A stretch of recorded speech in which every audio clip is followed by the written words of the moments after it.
Hi everyone, this is Jennifer Teal, and my presentation is over the chapter Stand and Deliver. Burgess starts out saying, do we consider ourselves public speakers? According to Burgess, most would say no. Most teachers would say they were terrified of speaking in front of a crowd.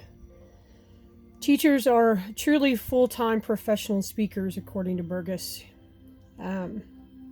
He mentioned in the book that many teachers do more public speaking in the classroom than professional speakers do on the circuit. Burgess says we are public speakers and that we need to own it. He also said that we need to be intentional about honing our skills of engagement. There were 6 hooks to engage students in this chapter. The first one was the storyteller hook. It talked about using stories or storytelling techniques, facial expressions, dramatic pauses, and gestures to enhance lessons and draw in students. According to Burgess, an effectively told story might become the most powerful thing you do in front of any audience. The most persuasive and impactful people in human history have used stories as their primary mode of instruction.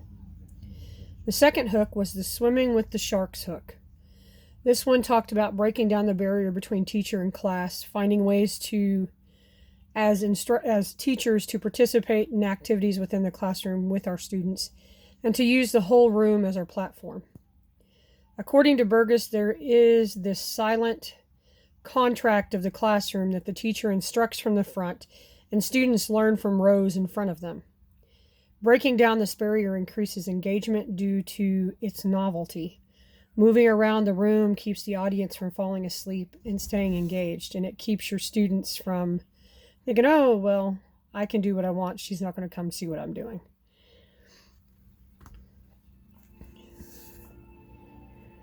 The next one is the taboo hook. And this one's about being able to use the fact that students are fascinated by things that are taboo or forbidden, creating a topic that seems like a secret, taking advantage of the intrigue by things that shouldn't be heard, and making topics seem illicit even though they are not.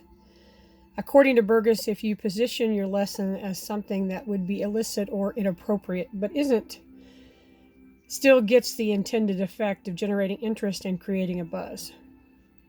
The next hook is the Mimi hook. This hook talks about using the power of silence to spark interest and engagement. Using just written messages to deliver lessons or opening hooks, it also talks about using charades or Pictionary type activities in the classroom. The next hook is the teaser hook.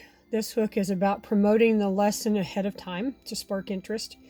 It also is about creating positive expectancy in advance and teasing or provoking curiosity beforehand. According to Burgess, he firmly believes in promoting lessons ahead of time. According to Burgess, the 3 business practices that we should use in the classroom are to promote, market, and sell. The last hook is the backwards hook. This hook is about presenting material out of sequence to increase interest, telling the end of the story so that the students can figure out or discover the beginning and the middle on their own, about showing them the end product that'll make them want to learn the skills to get there. According to Burgess, the best way to explain this hook is by equating it to a TV show like CSI. Also, the best way to see this hook in action is to look at Ken Burns' documentary, The Civil War, because he uses this hook by showing all the destruction first and then going back to the beginning. Finally, applying the hooks. Several of these hooks can be applied. There are 3 of them that I can see using readily. The first one is the storytelling hook that could be used in any classroom, but especially in social studies. There are all kinds of stories about history that can be used to pique interest and engage students in different lessons across the board. Many pertain to different sections of the standards. The second one is the swimming with the sharks hook. This one, too, can be used in all classrooms.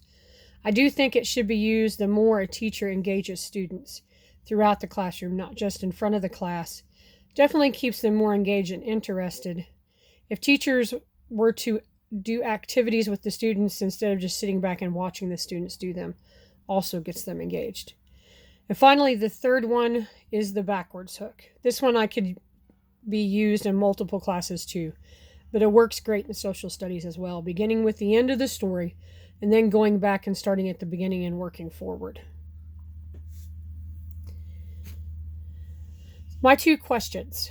Which of these hooks has anyone used in their classrooms? How much success did you have?